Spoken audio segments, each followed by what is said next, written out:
What's up, everybody? My name is Brandon McCollum, also known as BMcC, and this is Nice Minds. I am joined by a very, very, very special guest who's actually 14 hours ahead of me right now in Bali, Indonesia, but he's from Canada. My homie, Brett Bailey. What's good, my dude? Dude, thank you for having me on. I'm so excited. Yeah, 14 hours, man. It's 9:30 a.m. here, which means it's 7:30 p.m. there. I'm glad we found a time that worked for us both. Yeah, man, that's crazy. So I know you actually because, through a mutual friend, who's also from Canada, and you invited me on your podcast, Life is Like a Movie. And it was actually almost 2 years ago. It was February 20th that I posted the video on my YouTube channel. For anybody curious, you can go back, and right before I started Nice Minds, you'll see Life is Like a Movie podcast. And yeah, so it was February 20th that I posted that, which, doing the math in my head, was 3 weeks before the world ended and the pandemic just changed everything. Man, I think everyone's life changed drastically because of the pandemic. I think that it was actually one of the best things that's happened to us in a long time as a collective. Not because it looks great on the surface, but because it looks shitty on the surface, but because I actually think it's helping us, as it helped me, find a little bit more truth.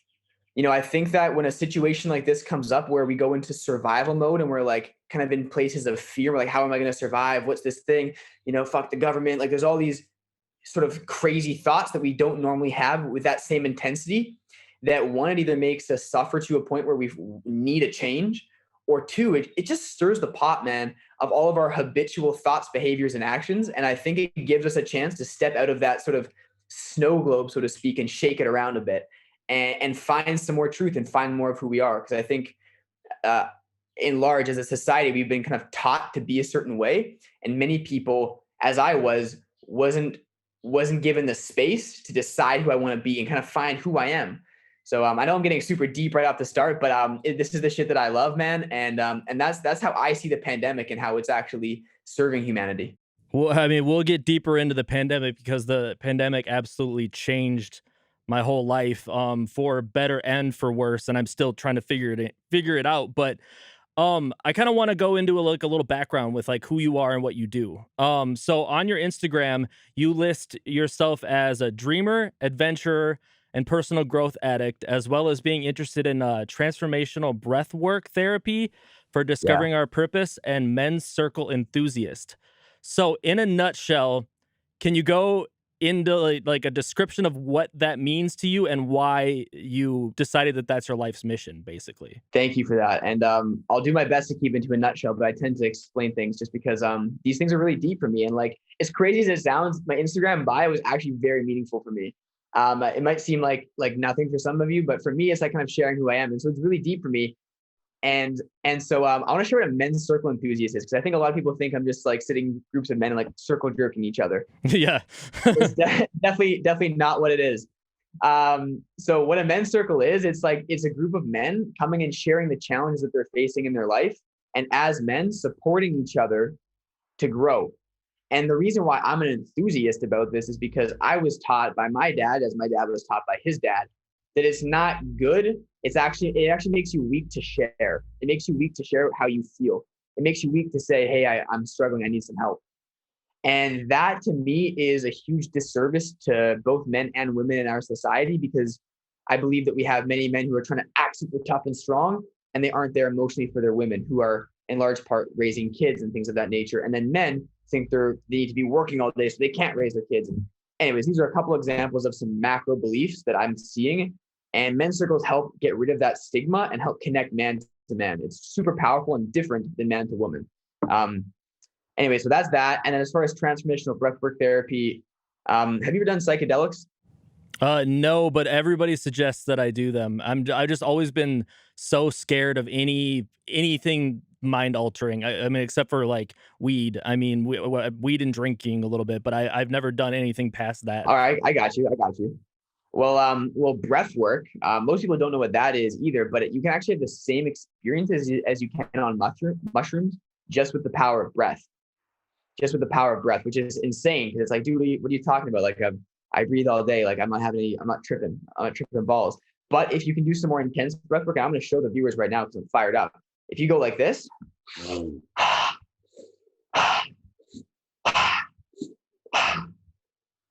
that's one form, but you can get really intense and all the energy from your gut area starts to move up and a lot of blood and oxygen gets rushed to your brain. You can have some pretty intense sort of like mystical experiences or release some trauma from your past. So it's actually a very powerful tool that ancient sages and in Eastern philosophy they talk about and use all the time to heal and to connect with our greater self, to help us grow and attract things to our life that we want. But it's not as common in the West, which is whatever. But yeah, anyway, so that's what that is. And I'm passionate about it because I'm passionate about helping people step into their truth and their authenticity. So that's why I'm passionate about that, because it releases all the bullshit that gets in the way of us being our true selves, like trying to look cool for other people, trying to get like a car or a woman or anything to like appear like something in the eyes of other people. Whereas, which is what I did for a long time. I'm not wagging the finger because I was kind of ego driven for much of my life. But there's just so much joy on the other side of ego. There's so much joy when we step into our true authentic self. And that's what breathwork helps to do. And then the third one, what you were talking about was a personal growth addict, traveler, dreamer. I've been a dreamer since I was a kid, man. Same. Like straight up, dude. I was like the kid, like under the covers with a flashlight, dreaming, just like wanted to like I wanted to be like a paleontologist or some shit when I was a kid. I wanted to look for dinosaurs, explore the world, travel. And that's kind of what I'm doing now in a different way, kind of exploring how I can help people and exploring what makes people super happy and lit up. So holy shit, that was not a nutshell, but that's what I got for you. Well, nice, man. I love it, man. Like especially breaking down the stigma, because I've talked about that a lot with people lately. How I won't go because I don't want to share somebody close to me's personal story, just because it's still all getting figured out. But somebody close to me is struggling with mental health, and I feel like they are afraid to get help because of that stigma that you talk about. And they're afraid to open up about certain things and have been in the past. And I've definitely seen breakthroughs lately, for myself as well as them, that have allowed them to open up. And that's what I try to do with this podcast. I don't know if you're familiar with it at all. But I started it basically to talk to other creatives, and dive into mental health stuff, and talk to other men because, like you said, there's a huge stigma, and men just are kind of taught to not be as open about their struggles and about their, um, just all that stuff. Yeah, dude. I actually didn't know that was your main intention with this podcast. And I feel like you're a brother on the path. Like you have such a cool background too, like DJ vibes. You're obviously great with the mic. And so to use your gift to spread awareness about this, I think is a super noble pursuit. So thank you for doing that. I appreciate that very much. And dude, I think most men nowadays that are like kind of conscious and like aware of mental health can now admit like, holy shit, I'm struggling with that too. Or like, shit, now I see why my dad was like that. Or now I see why my friends are like that. I think awareness that you and I are bringing up with our work is actually giving us a new level of compassion. And I really believe that this compassion and sort of things of the heart is what the world is lacking. We have very like right side, left side, vaccine, no vaccine. We have very sort of like mind, black and white, separate. I'm over here, you're over there mentality. Whereas even if we don't agree with someone's choice or what their mind is saying, we can still feel them and appreciate them with our heart. And so I think that by having conversations, especially around mental health and around how we operate and how we perceive the world, I really believe that it'll allow us to step into our heart center more, and it'll give us an opportunity to actually connect, because I see just so much separation. And I think what we all really crave deep down is love and connection. But we have all this surface stuff, like you're over there and I'm over here. You're a vaxxer, I'm a non-vaxxer. We have all this stuff that's blocking us from connecting, which is what we want. We're human beings, we're social creatures, and love is our oxygen.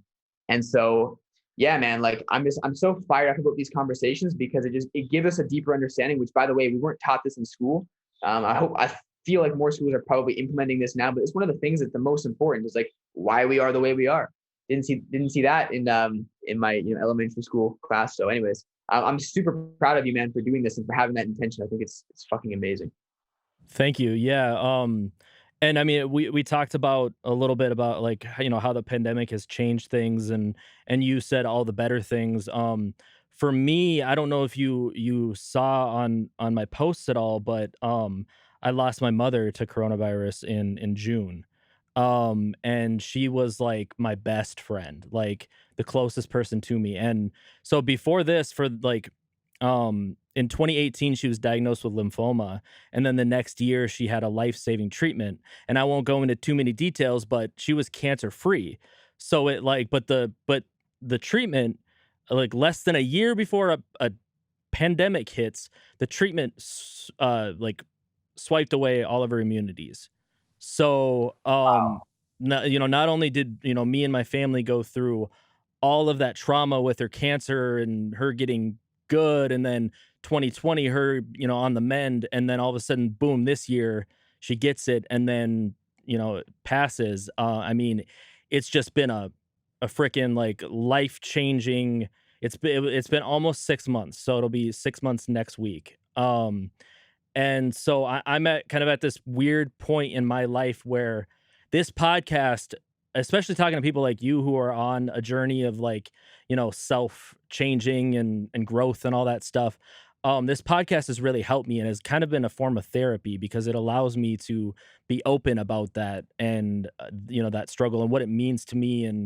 And yeah, because I mean, we are at a weird point where a lot of people are, you know, pro-vaccine or anti-vax, and I'm on the pro side, and I even catch myself sometimes using my own trauma as getting angry or upset at people, who are not as empathetic as they should be or they could be about um the virus and about vaccines and just everything surrounding it. So um I guess you're doing coaching now too, right?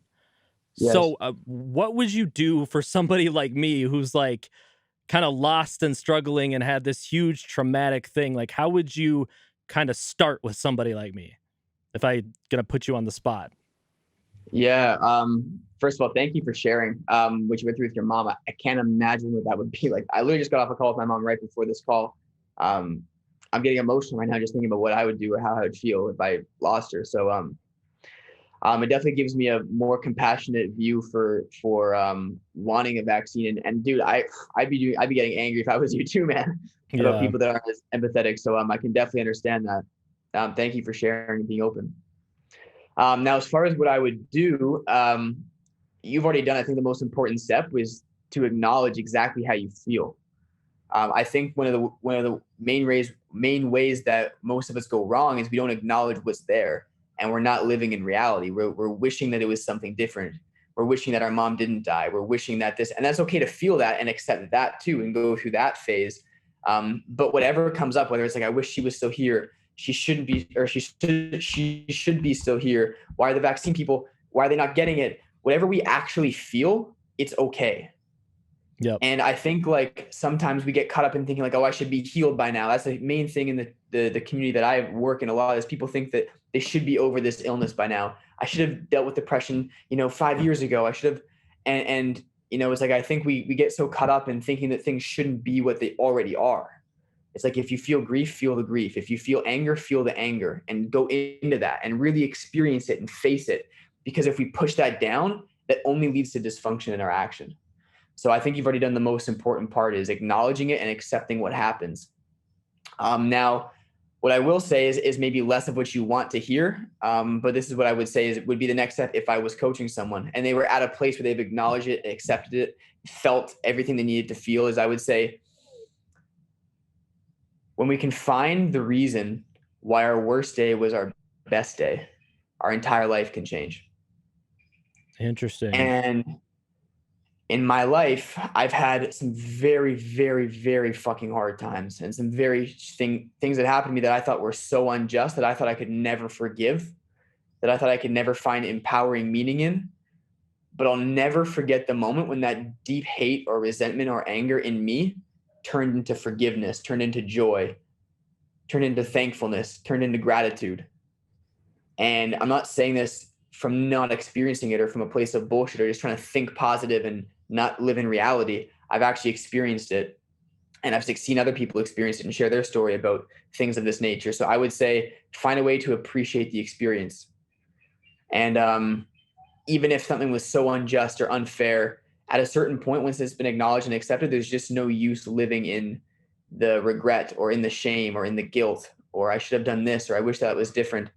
There becomes a point when we just get tired of living in that emotional state, and it's okay to also want to change too. It's necessary to accept an emotion, but it's also okay to want to change and be like, it was so unfair and bullshit that this happened, but I'm not going to waste the rest of my life living in that feeling. I'm going to be the best version of myself as I can. And I think that's a difficult one for most people to accept. And that's human nature to not want to accept things too, because we want things to be a certain way. So that would be the next thing I would say. And then just create a plan to work towards making that a reality. And maybe using that experience as fuel for a mission. I mean, there's many people that were abused as kids and now help kids that were abused heal. So using that as some sort of mission to make sure it doesn't happen again. Finding an empowering meaning in that experience, because empowering meanings can completely shift experiences for us. So that's what I would say. All you said is actually stuff that I feel like I'm kind of on the path to doing. Yes. I mean, shortly after my mom, or actually when my mom was passing, my mom always said, it was like a thing. It was a joke, but it was like a serious joke. She's like, "You're gonna get to the Grammys, and you're gonna buy me a Versace dress, and I'm gonna walk down the red carpet with you." And on my mom's deathbed, I promised I would make it to the Grammys. So that is my like life's mission. I mean, I'm like doing all I can to like produce the best music I possibly can. And have it be purposeful and have meaning, and all these podcasts that I do.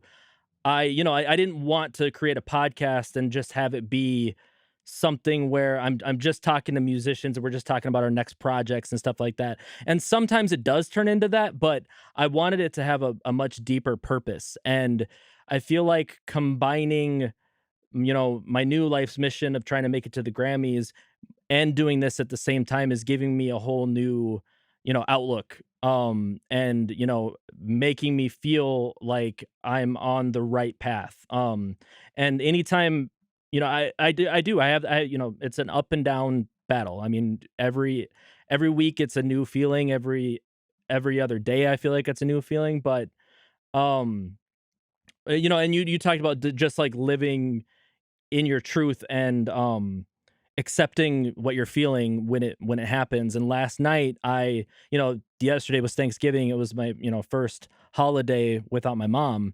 And I went to my girlfriend's place, and then I went to my brother's in-laws, and then I went to stay at my girlfriend's place to be with her cat, because her cat's like a needy cat, whatever. So as I was driving to my girlfriend's place, I was listening to Elton John, and my mom like loved Elton John, and I just like I was like a song came out, I'm like, well, I guess I'm just gonna cry now, and like I just let it happen, like I was like, and part of me is still like it was night, so I'm like, luckily nobody can see me, but I'm like, even if they did see me, who cares? Like Yes. I'm living in my truth, and like this is how I'm feeling at this time, like, and this needs to happen. So every time I find myself breaking down about it, I just accept it, and like I don't beat myself up over it. And I'm also lucky that I had such a great relationship with my mother. I mean, it was almost flawless. I mean, so I don't I'm lucky that I don't have a single thing that I regret with her.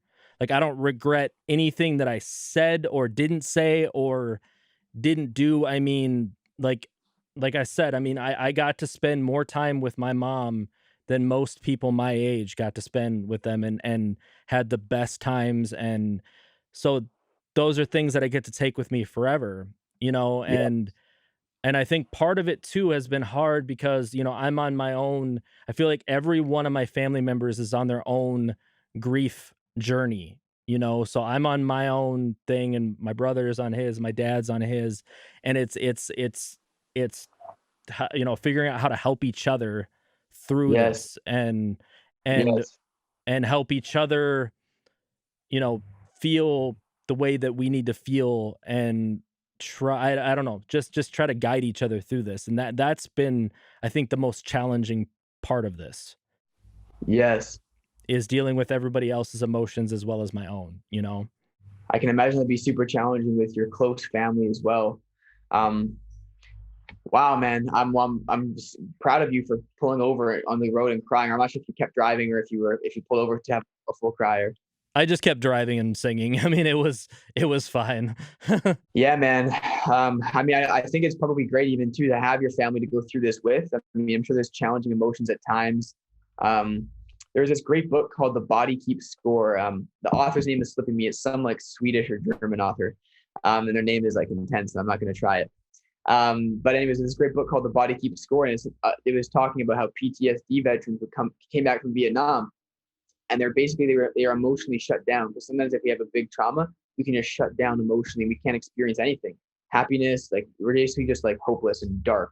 There's like nothing happening for us. And the first time that these veterans started to feel something again was, if you can believe this, talking about the people that they killed in the war, talking about these horrific events, but it was with the other veterans. And what the researchers found was that the first time that they could actually connect and feel and start to process again was when they were able to share openly and have human connection. And as they were sharing their stories in the background, it was being processed in their brain, the experience. They were able to fully let the experience pass through them as opposed to holding it stagnated. Because oftentimes we'll have a trauma and it just gets stuck there and we just like keep poking at it, just keep like a flame that just keeps getting lit up.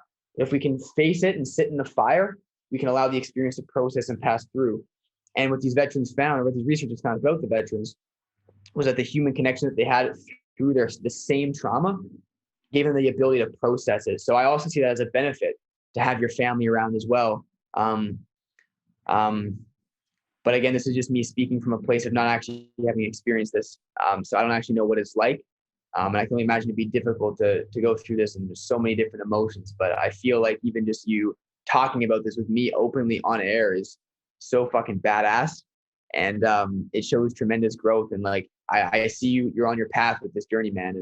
And I think you're probably a huge gift for your family too, to be able to be this open.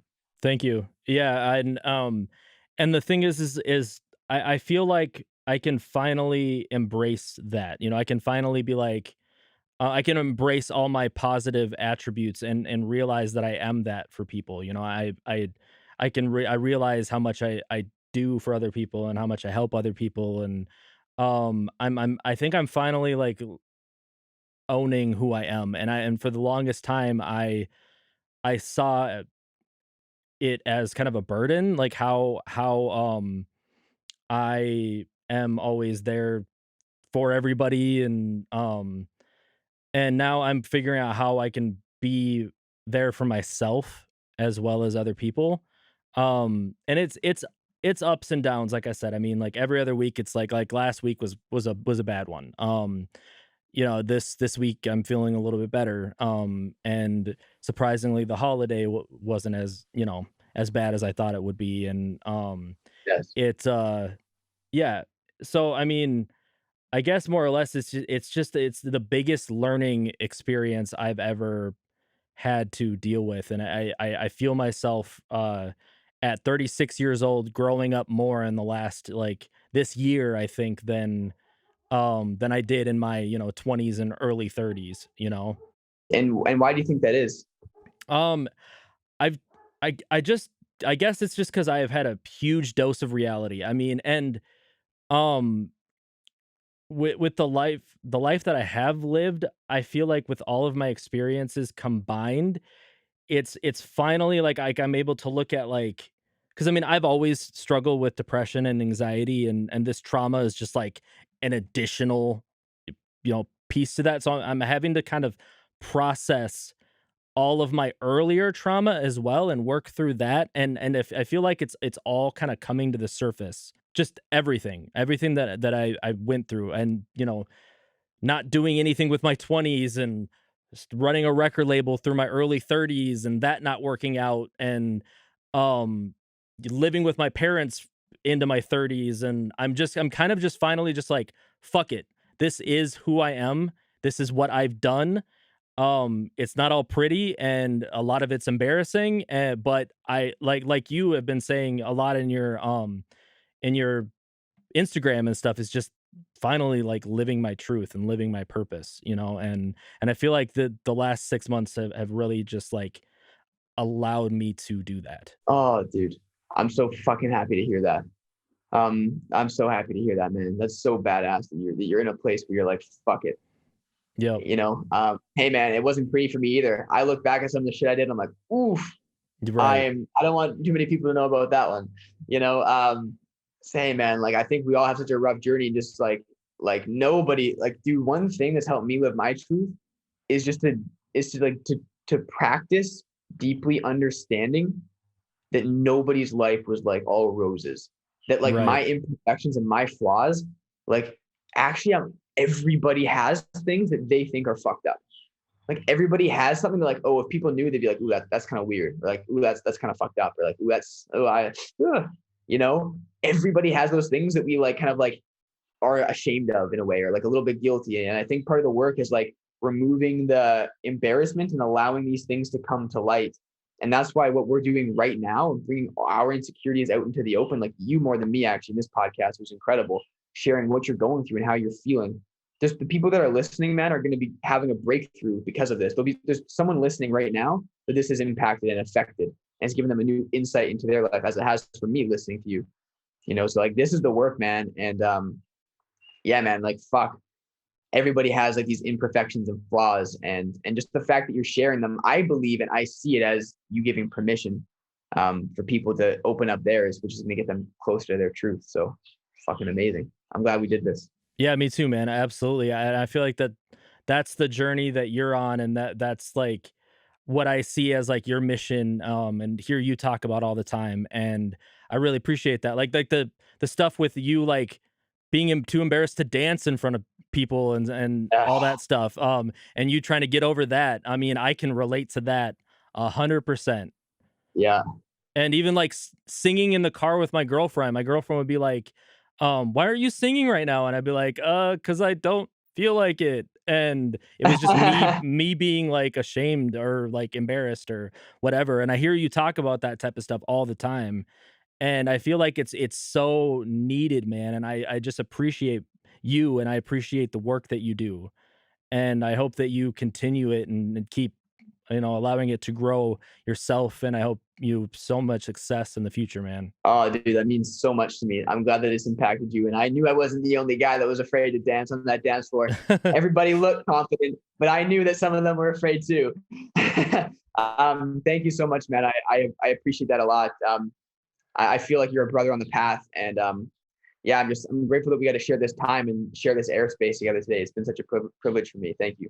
Yeah, me too, man. And I would love to, like, I feel like this is a follow up from our last one. So I would love to do, a follow up in, 6 months to a year from now, and have you on as a guest again. Would love to catch up again in about 6 months. Hell yeah, man. Well, it's been a half hour. You said you only had a half hour's worth of time today. I appreciate your time, man.